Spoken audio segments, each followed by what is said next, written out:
Welcome to the Upshot Interview Series. This is interview number 34. And today, Josh Mansfield and I, Charlie Eisenhood, will be joined by Seppo Paju. He's a multi-time Finnish champion.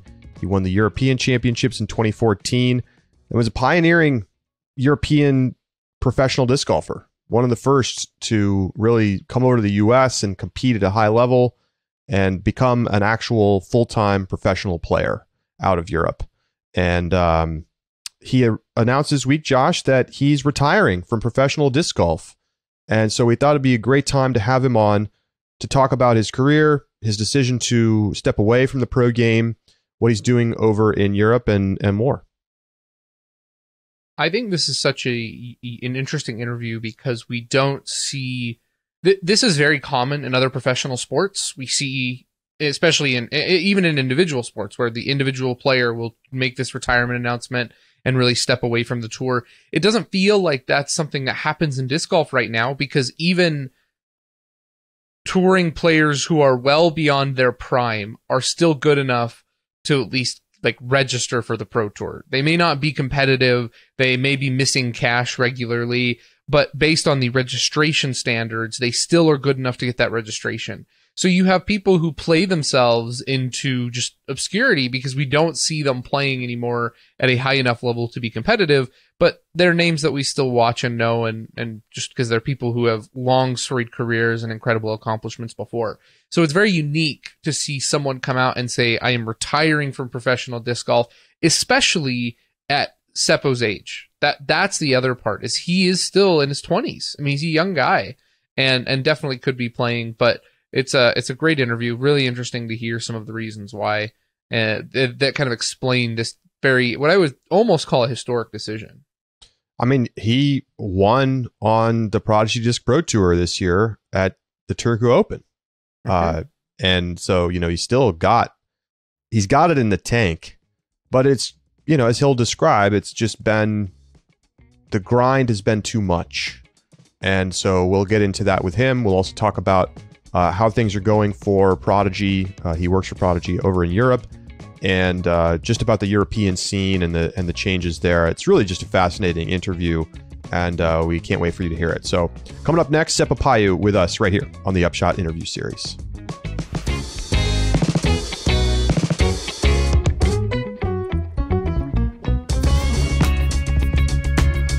The Upshot is presented by Pound Disc Golf, makers of the best bags in the sport. The new smaller pound bag, the Rufus, is out now. Round 2 production is underway. You can go over to pounddiscgolf.com and check out some brand new colorways and many options available for your Rufus look and feel. Custom Rufus packs coming soon. Go to pounddiscgolf.com and get yourself a Rufus today.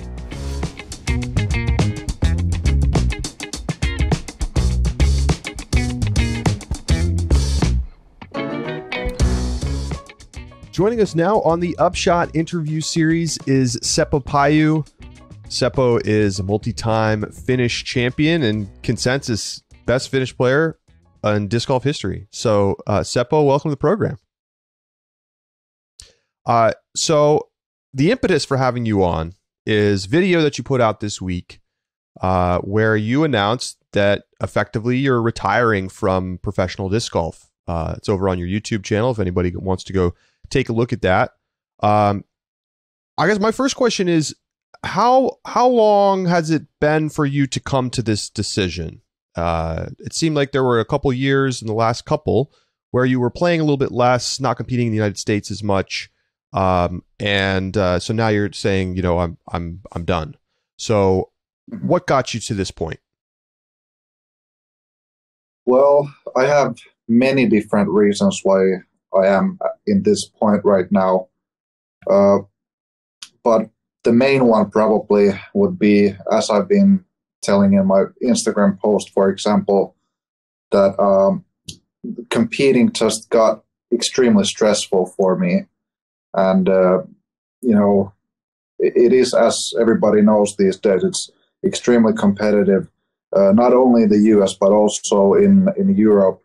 And you have to put a lot of work, in order to have a chance at winning. And that's really all I am seeking when I'm playing tournaments. I really want to be at the top because otherwise it gets frustrating for me. And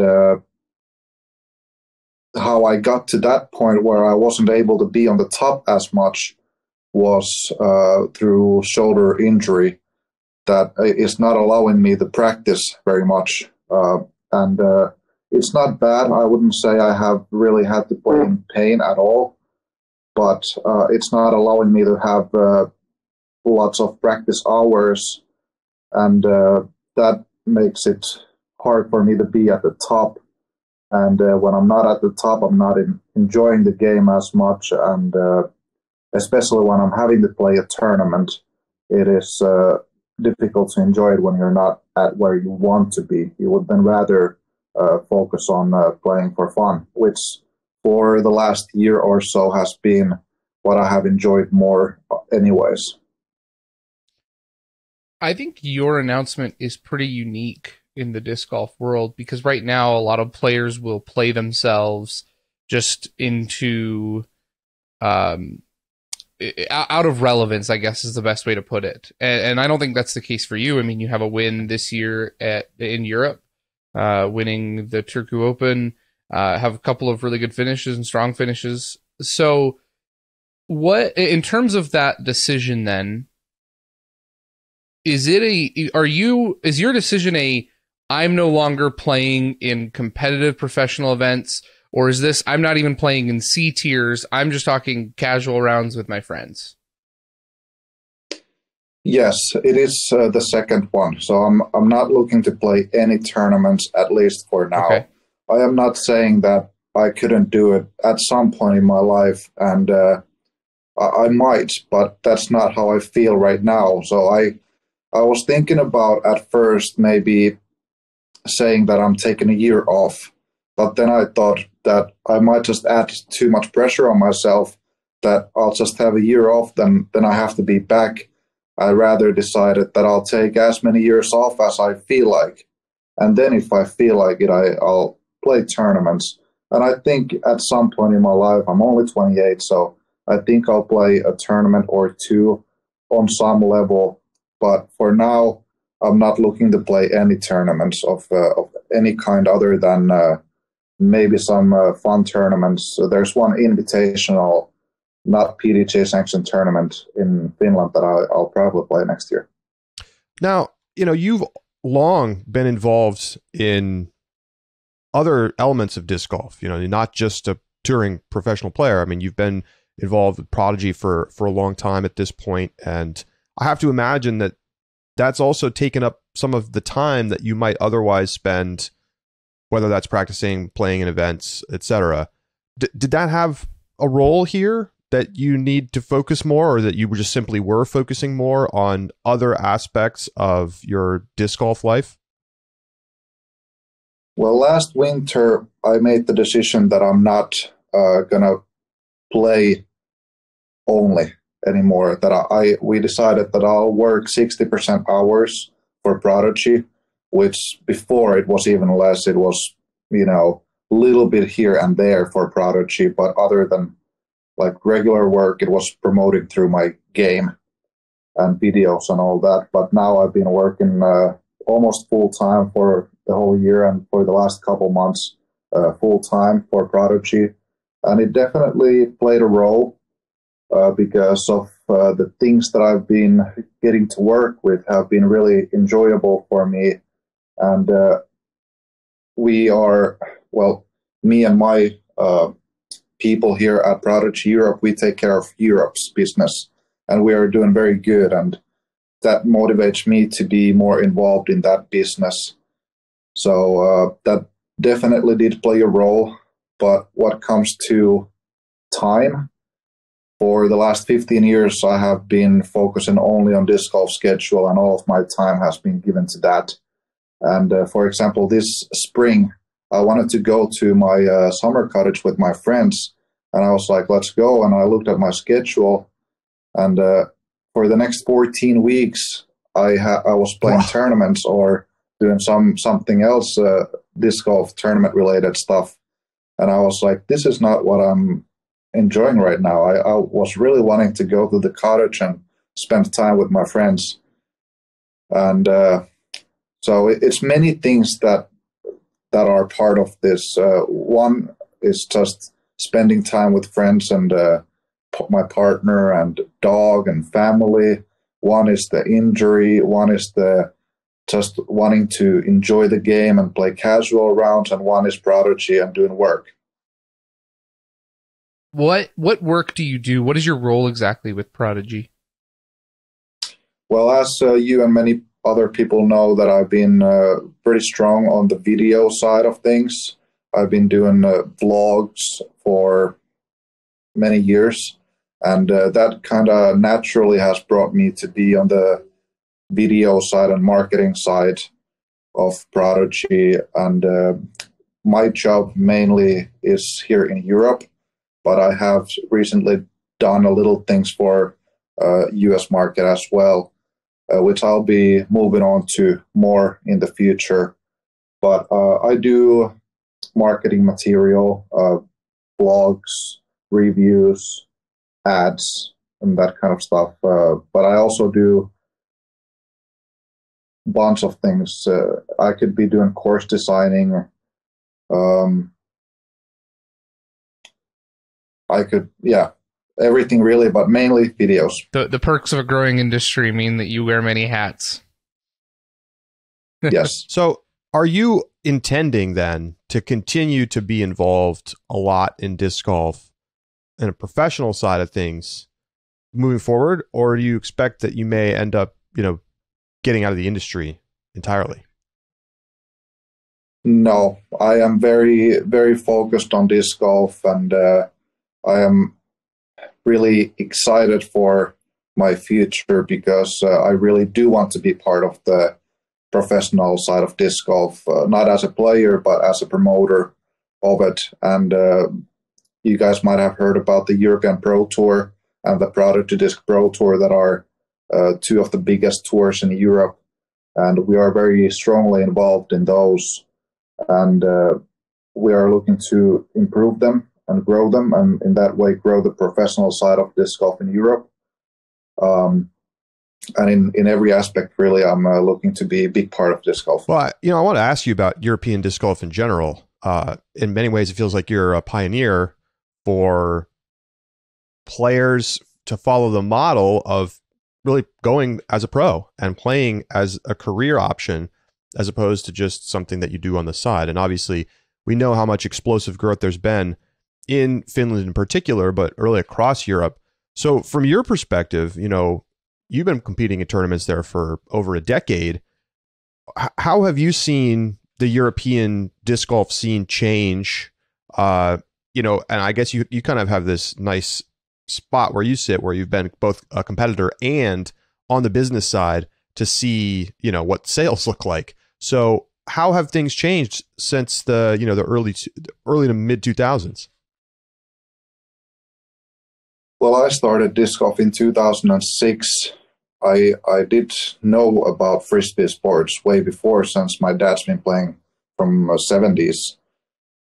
But I started in 2006, and when I started, there was 1 to 5 junior disc golfers in my town.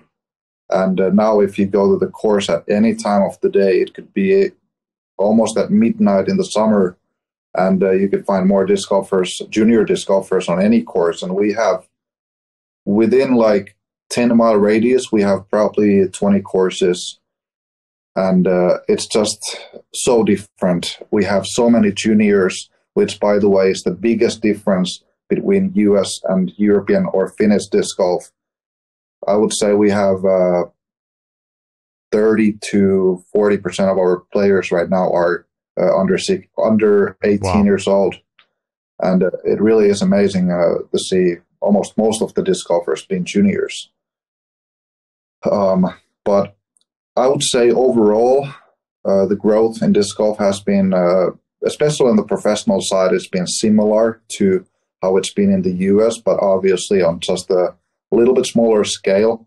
But if you came to a European Pro Tour event in like Järva, for example, you would see it being really similar to Disc Golf Pro Tour in the US, which has obviously been a great model to copy here in Europe. We have bunch of professionals, which is a huge growth. Back in like 2015, it was Simon and I. Basically, KJ was half and half. But now in Finland only, there was maybe 10 disc golfers that played on tour in the US this year. A few of them played most of the tournaments in the US. So the growth has been on every aspect, but one of the differences between Europe and the USA would be the growth in juniors, which has been huge. Yeah, I want to quickly jump in front of Josh and ask you, why do you think that is? I think this has been a very difficult nut to crack in the United States. I mean, there is basically no meaningful youth disc golf in the US. Obviously, we have like Junior Worlds, but that's plucking the one or two people out of communities and having them come to this big hub event. But, you know, I go to the course and I never see kids. Never see kids. Yeah.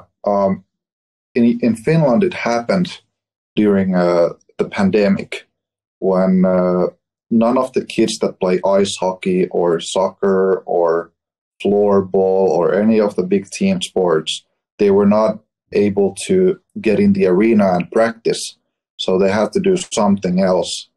And pretty much all of the new juniors that are in the sport, they are ice hockey or soccer players or floorball players or from any of the big team sports.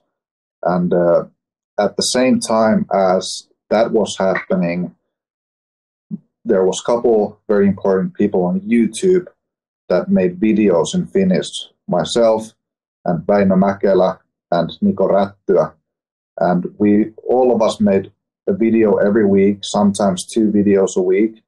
And if you go look at the numbers, there are videos that have hundreds of thousands of views, which even in the US scale is a lot of views.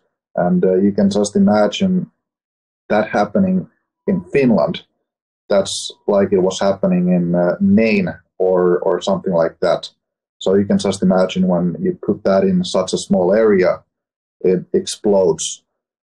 And it was those things mainly, I would say, and also the fact that we have so many disc golf courses and so many disc golf courses that are really good for juniors and beginners and all kinds of amateurs, basically. One of the things that Charlie and I talk frequently about is the increased demands of the Disc Golf Pro Tour schedule. I think that those demands probably are amplified for a European player who has to leave their family, their friends, in order to come over to the United States and compete if they want to participate in the Disc Golf Pro Tour, though they also have the options of the European tours that I would imagine share some similarities in terms of the burden on a touring player. So I guess the 2 questions I have, I'll start with my first one. Do you, in talking to other players, hear a lot of talk of people who feel similarly to you? No, I don't, except after my video I posted, I did get messages from few players that said that they have been feeling similar things, and they wanted some support from me, and they asked some questions about what they should do and all that. But before that, I hadn't heard much of people feeling the way I did, and I do think that the schedules right now are too crowded. There's just no time for any kind of rest. And also the same thing in Europe. We don't only have the European Pro Tour and the Prodigy Disc Pro Tour, but there is also the Euro Tour, which is ran from PDGA. So there are, I think, for the amount of players, too many tours and too many tournaments. And I don't think nobody should play, and I don't think nobody will play all of those. I think next year or in 2 years from now, 2024, I think there will something happen about the schedules being so tight. I think they will be a little bit more easy on people. And then my second question, can you speak a little bit to what you feel are the unique challenges to being a European player? And you speak to one with the competing tours in Europe itself, but when you think of the prioritization of traveling to the United States, logistical travel, what do you think are some of the hardest challenges the European players face right now? Well, I'll first talk about touring in Europe. The biggest challenge touring in Europe is that driving a car is not really a possibility here the same way as in the US. There is so much water that you pretty much have to fly almost everywhere. Not everywhere, obviously, but you have to fly a lot more, which isn't necessarily a bad thing, but I think in the US that brings some easiness to touring when you have your own vehicle. But one thing that I've been talking about with Väinö, you guys know Väinö, right? I've been talking with him when he's been touring in the US that a very important thing when you come to US is that you get yourself into the community very strongly, because you can't feel like it's a visit when you go there. You have to feel like it's your home when you're playing there. And because that's one thing that I realized early on in my career when I did like 1 or 2 stops a year in the US. It was extremely difficult for me to play really well, because it was that one chance that I got.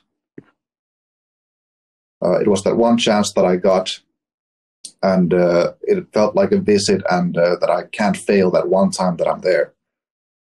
And then later on, I realized that I have to spend a little bit longer periods of time in the US in order to get relaxed and get used to things and all that. And it immediately started to getting better, and it especially got way better and easier for me when I got friends with Mario and KJ, and we toured in the trailer together, and all of my friends were Americans. When I was in the States, there was no other Europeans or Finns that I got to speak Finnish with. I truly had to get into the community and be one of them. And I think that made it easier for me to play with them too, because they didn't feel like these monsters that I have to battle against. They just felt like I actually play with these guys every day, and I beat them consistently on practice rounds, so might as well do it in the tournament. And so what I saw that a lot of Finns did this year was they traveled together. And it's not necessarily a bad thing, but I think it might be one thing to consider when coming from Finland to US, that you want to integrate yourself into the disc golf scene in the US. When you watch the other Finnish players or Europeans in general come over to the US and start to find some success, we saw particularly Nicholas playing very well at the end of the season. Does that make you excited, or does it maybe make you feel jealous that that it's them and not you?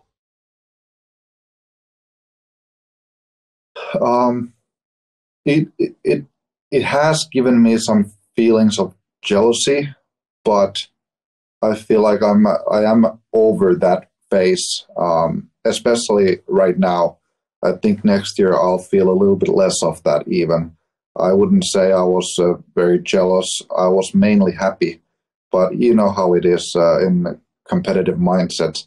You can't get away from the jealousy at some amounts at least. But I had made the decision of not competing in the US for the last couple of years, and I wasn't even planning on being there, so it was a little bit easier for me to understand it. And also, I recently thought about what I have done to them is that I was the first one to be there from Finland, and I was the first one to be successful there, and I have had my time, and I could have more of that time if that was what I wanted. But since it's not what I want right now, I would rather be happy for the people that have the success since they want to be there.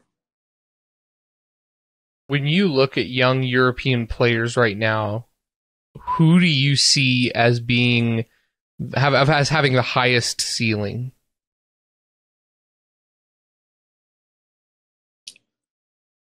Well, obviously we saw that Niklas has extremely high ceiling. We don't need any proof on that anymore. He basically did it. But from what I have seen in Finland, I have seen the exact same thing, or even wilder things from Väinö Mäkelä. And it is a little bit unfortunate that Väinö didn't have the year that he was hoping for, but after all, he did make the finals. And if you look at the numbers, he did have a decent season, but he didn't spark. And that's part of disc golf. You have to go through ups and downs, and this was a down for him, but it was a down, but he still had somewhat good of a season. So I'm expecting a little bit better success next year for him. And he has that exact same ceiling as Niklas, if not better. I've seen wild things from Väinö. You can go look at the tournaments from Finland and Europe from during pandemic times or COVID times.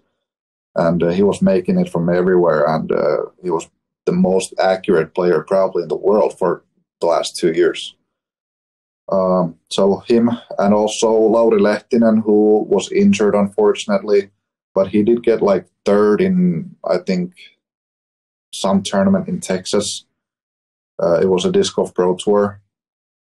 And I would say those people for now. But there are tons of, people in that 1,000 to 1,020 range, and they are 17 to 19 years old. And I think a lot of those or any of those could become another Niklas or Väinö. Now, I want to talk a little bit about some of the highlights from your career, but one of the things that you are known for is not only power, but incredible control and smoothness with your backhand. And when you're on fire, I mean, I probably maybe you felt it this year at Turku Open when you were shooting great to win that tournament. You're like one of the most exciting players to watch on the planet.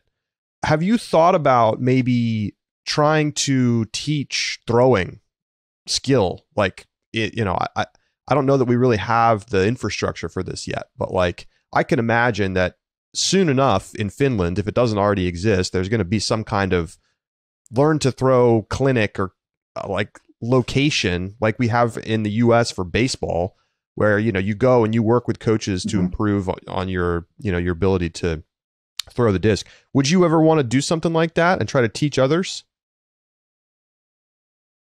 I have taught others a lot during my life, and even just this year I have had probably 10 clinics. So it's not like I don't do it already. I could do it more, but it's not necessarily a passion of mine.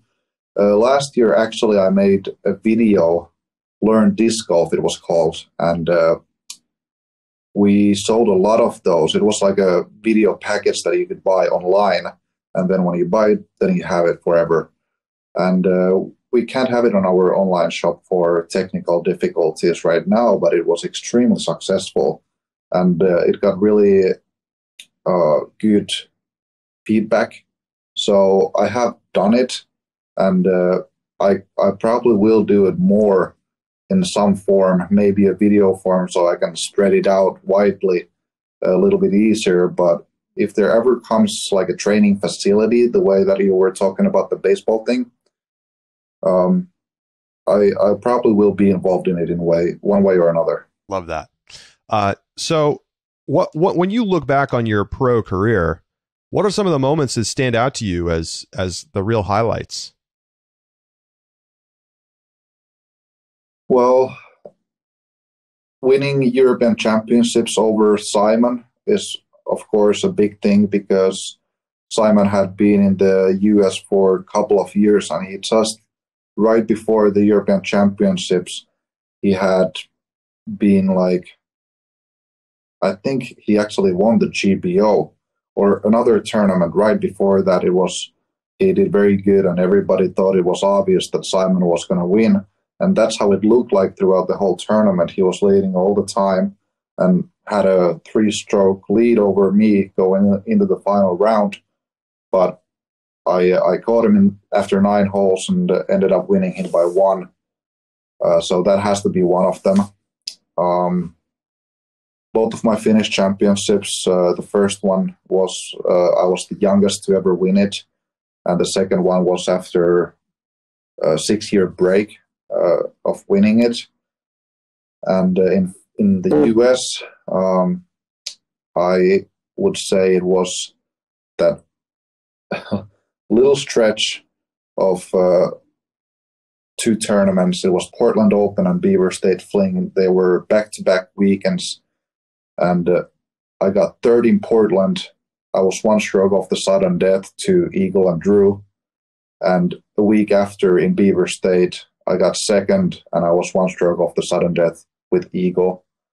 So that was when I was at my best, but didn't manage to get a win, unfortunately. But those are still probably my best moments. And of course, I've had good tournaments in Waco. I was on podium 1 year, and I won the Goat Hill Challenge. And Worlds, I've been 6th twice. Those are some things that I remember well. And many decent tournaments, but the Portland and Beaver State stretch for me is the best part of my career.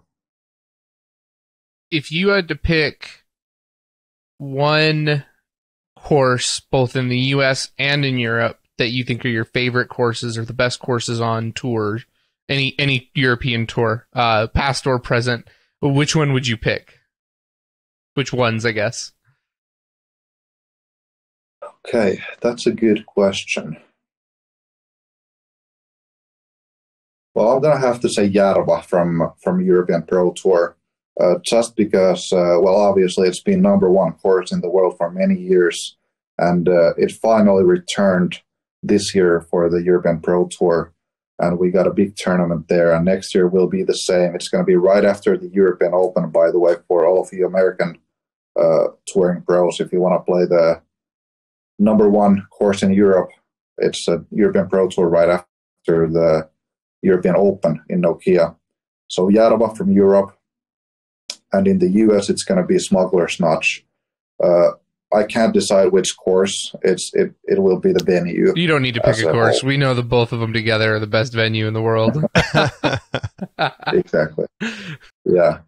I'm curious to hear a little bit about the European disc scene, and not specifically necessarily like the disc golf, but how is Prodigy doing relative to some of the European specific companies over there? Obviously, you have Latitude, you have Discmania, there are others. Those are the big players. Where does Prodigy fit into that mix, to the best of your knowledge? Best of my knowledge is from the biggest retailer in Europe, which is Power Grip. They recently, actually this year, they got into US as well, and they are starting their business there. But Power Grip is the biggest disc golf store in Europe, and they sell all of the disc golf brands. And every year quarter, they announce their sales from different brands, and whoever has been, where and what are the percentages. And for the last year, Prodigy has been #1 by a pretty big margin. How about that? Wow. Do you think that's because Prodigy has been heavily sponsoring a lot of the pro scene in Europe? I think the reason why we are at the top is many things, but one of them being the reason that we sponsor some of the biggest players in Europe. but also the fact that we are very involved in the tournament scene and video coverages and live streaming. We really do all of that. We have the Prodigy Disc Pro Tour, which all of the tournaments are covered on YouTube with the post-produced videos. They're also all live streamed on Disc Golf Stream, and the same thing for all of the European Pro Tours. They are all live streamed at Disc Golf Stream and then also post-produced on Disc Golf Stream's YouTube channel. And many things that we do. Lots of marketing, try to really focus on putting out nice content. And as actually, just the YouTube videos that Väinö and I make and promote Prodigy, they have been huge. We still get a lot of views, even though they are not as big as a couple of years ago when it was really booming. But it is many things. Even TikTok is one of them. Väinö has almost 100,000 TikTok followers. Wow. And I think that plays a big role. Is Väinö the biggest star in Finland?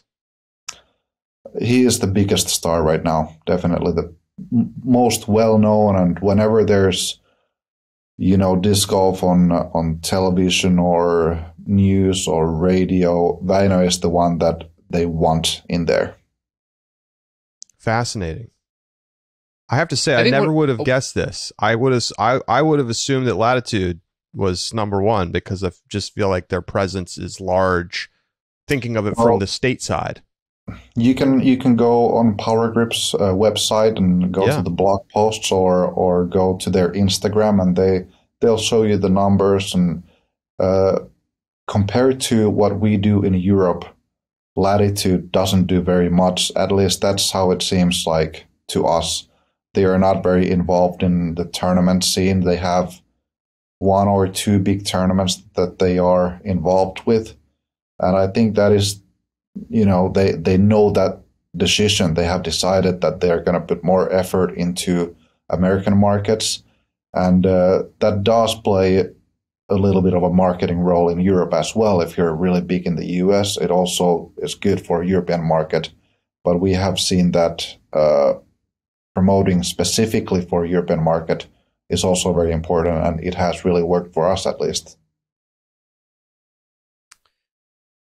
I think when I think of the discrepancies between the United States pro scene and European pro scene, the first thing that comes to my mind are payouts and the differences in payouts. The United States saw an explosion in the post-pandemic resurgence of the game that increased payouts to unprecedented levels that still feels like it's driving up tournament payouts and purses higher than we expected or would have ever expected 5 years ago. Do you feel like Europe is just on a slight delay and will follow? Or do you feel like there are other barriers that are preventing European pro events from having the same kind of purses? I do think that we're on a little bit of a delay, as I would say, and especially on the professional side, we are in a little bit of a delay in everything. We were so far back before the European Pro Tour started that in 1 year we obviously couldn't catch it up. But European Pro Tour had the best payouts in Europe of all time, tour-wise. So I think we're headed to the right direction. And there was actually a very interesting podcast. It's actually a Power Grip podcast, but they counted or calculated how much you can make in Europe if you play here and then get, top fives way easier than, for example, in the US. And they even compared how much money Niklas and Väinö made playing in the US and in Europe. And it turned out that you're able to make money easier in Europe than in the US, especially if we talk about players of, European player caliber who don't make the top in the US all the time. You can make very good money here if you play every week and you finish top 10. You can easily make a living in Europe, which is unheard of if we go 2 years back. It was not a thing. And now we have a real tour, which is getting better. I would say this was the first year that you could call it a tour being in Europe and playing all the tournaments that you wanted. So we're way behind, but it is slowly increasing. I wouldn't say we have any other barriers, but I do feel like in the US things can escalate, bigger. Not necessarily that we have barriers, but I think in the US it's just the American style to make everything, that next level. So I don't know if we will get there, but everybody's goal is to make bigger payouts. So we will definitely see growth in that, and there has already been growth, definitely. Do you think the European Pro Tour is going to kind of take over as the predominant tour in Europe? Well, the Euro Tour, unfortunately, for many years was almost forgotten. I think similar thing happened to it as to National Tour in the US that was ran by PDGA. And it was, I wouldn't say nobody, but almost nobody was really touring the European or the Euro Tour. Now it seems like they are finally putting a little bit more focus on it, which is something that we've been hoping for years. And next year they will have a pretty good schedule, and I think they might have some live streaming from some tournaments and probably post-produced coverage also. But if we look at the professionalism and the events and the payouts, the European Pro Tour definitely is the number one tour in Europe. Got it. I wanted to go back to something that you mentioned in your YouTube video that you posted this week. There's a clip of you, tapping in for the win at Turku Open, and then in the car talking about how, the wins feel better than ever, but the lows are worse. I'm paraphrasing. Have you considered, or have you tried, because when I hear that, it makes me think that this is as much of a mental barrier for your, decision to stop competing as it is a physical one with your shoulder. Mm-hmm. And maybe I'm wrong about that, but have you talked to, a sports psychologist or something like that to perhaps work on being able to weather those lows a little bit better, because you clearly still have the ability to go out and shoot 10, 50 plus rounds and win tournaments? Yes. So even though you asked me if this is like a recent thing that I have started to think about, if I'm going to quit or not, I said that it was pretty much this year that I made the decision, but I would go back until the very beginning of my career. If you're a disc golfer and you want to do it professionally, you're going to be fighting with those things all the way through your career. And it's not like a new thing for me to have mental battles. And I have gone to a sports psychologist in 2019 in the winter, because in 2019, when I returned to Europe from the US after having that stretch of very good playing, I lost my game totally. And I didn't only lose my game, but I truly lost my shot. I didn't have any of the touch anymore. I was grip locking, and I just didn't feel good about throwing at all. And that was the deepest hole that I've been in. And at that time, I thought that this might be it for me, because it got so bad that it felt almost impossible to dig out of it. But that winter, me and my family had a talk. We are a family business, by the way. Prodigy Europe is owned by me and my 4 siblings.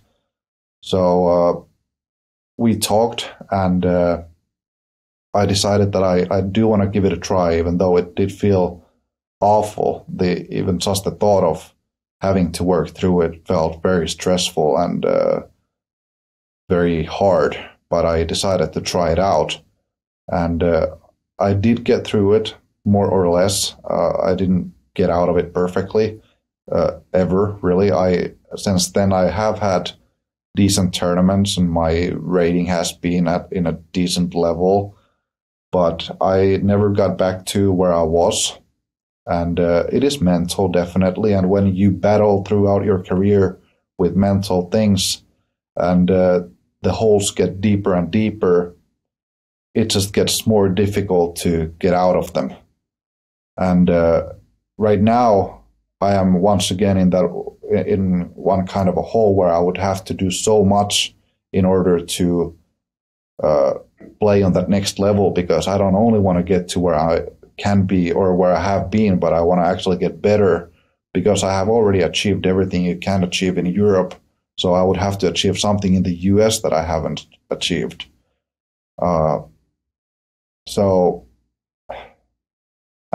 Just digging out of those holes is basically it is so stressful, and it's so demanding. It demands so much of your focus and energy. And as I said, it's not like this is the first hole that I would have to dig out of.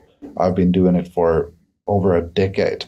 So I've been doing it already, and right now I feel like I just don't want to do it anymore, because I would love to. I really would love to, but I have done it enough, and I'm just looking to rather enjoy it than dig out of the hole again. And I think, if I quit now and forget about all of those and kind of get it evened out, all of the situation, I might find, something. And then in a couple of years from now, I might feel unbelievable, and then I'll definitely get back to playing tournaments again. I'm not really planning on betting or getting any worse now that I quit. I am planning to get better. I'm not planning to be worse disc golfer. So I'll always have a chance to play again. And sure. You ask me if it's a mental thing. It definitely is a mental thing. But it's not a bad mental thing. I'm in a really good place right now. That's great. That's great. I'm curious, there's a couple of incredibly talented Finnish women competing in the U.S. regularly. And both of them, Henna and Evelina, struggle a little bit on the putting green. Maybe that's an understatement. What advice would you give them as they try to take what is obviously just an incredible dominant game in pretty much every other facet to unlock the putting green, which is such a challenging part of the game? We know that. Mm-hmm. Well, I would definitely turn into professionals' help and go to sports psychologist. I got amazing help from there. And really the thing that you get from there is different points of views, because you have been in your own head for such a long time, and you have kind of built these different ways of looking at things, and you can't just see around them anymore. But when there's a professional and you tell your problem, they can give you a totally different point of view to that subject, and it kind of makes it lighter for you. It makes it a little bit easier for you to digest the problem and give some lightness to it, because for me at least, person that helped me made me understand that it's a light thing. It's not so dark and heavy, which it felt like, but it gave some, freedom for me to think about it more freely and lightly. And it got me a little bit more loose about the subject. And I think they should also turn into a professional and maybe get a little bit different points of views to that thing, and different ways to think about it. And maybe that way get it, get a new start sort of or the new mindset for the putting thing. Well, Seppo, this has been fantastic, and certainly, it's not goodbye at all. We're looking forward to seeing you on YouTube and all of the things you're doing over with Prodigy, and much appreciate you giving us some time. Yeah, thank you for having me. Seppo Paju, multi-time Finnish champion, European champion, joining us here on the Upshot. Thanks, Seppo. Thank you.